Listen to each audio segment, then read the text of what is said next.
صندوقچہ اٹھا کے لائیں. فرمایا زینب میں نے تمہارے بھائیوں کو کچھ ذمہ داریاں دی ہیں, تمہارے بابا سے کچھ وصیتیں کی ہیں, تمہارے لیے ایک کام ہے. میری لال میری بچی اس صندوقچے کو کھولو, دیکھو اس میں کیا ہے. بی بی نے جو کھولا تو اس میں کفن رکھے تھے. اجرکم اللہ. زینب جب میرے بابا تمہارے نانا کی رحلت ہونے لگی تو جبریل امین جنت سے 5 کفن اور 5 حنوط لائے تھے. ایک کفن تمہارے بابا نے میرے بابا کو دے دیا. اب یہ 5 تن کے کفن رہ گئے ہیں, ایک ایک دکھاتی رہو تو میں تمہیں بتاتی رہوں کہ کون سا کس کا ہے. میں ہاتھ جوڑ کر جناب زہرا سے کہوں گا بی بی یہ کام تو گھر کی بڑی عورتوں کو دیا جاتا ہے, یہ بچی تو بہت کم سن ہے. عجب نہیں جناب زہرا کی آواز آئے, میری زینب کا بڑا حوصلہ ہے, یہ اپنے بھائی کے جگر کے ٹکڑے دیکھے گی, یہ 70 قدم سے بھائی کو ذبح ہوتے دیکھے گی. ہمیں کیا پتا میری زینب کا کتنا حوصلہ ہے. زینب یہ جنت کے کفن ہیں, ایک ایک دکھاتی رہو تو میں تمہیں بتاتی رہوں کون سا کفن کس کا ہے. ایک کفن اٹھایا جناب زینب نے, جناب زہرا نے دیکھ کے فرمایا انہی دنوں میں تمہارے بابا گھر میں آئیں گے اور تم سے کہیں گے اماں زہرا کا کفن لا دو. تو میری بچی یہ میرا کفن ہے, بابا کو دے دینا. دوسرا کفن جناب زینب نے دکھایا تو فرمایا کچھ مدت کے بعد تمہارا بھائی حسن تم سے آ کے کہے گا بابا علی کا کفن لا دو. تو یہ جنت سے تمہارے بابا علی کا کفن آیا ہے.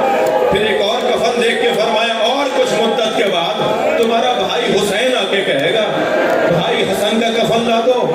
تو یہ تمہارے بھائی حسن کا کفن ہے. رونے والوں کا آخری کفن رہ گیا. جناب زینب نے اٹھایا, جناب زہرا نے دیکھ کے رونا شروع کیا اور روتے ہوئے فرمایا یہ بھی حسن کا کفن ہے.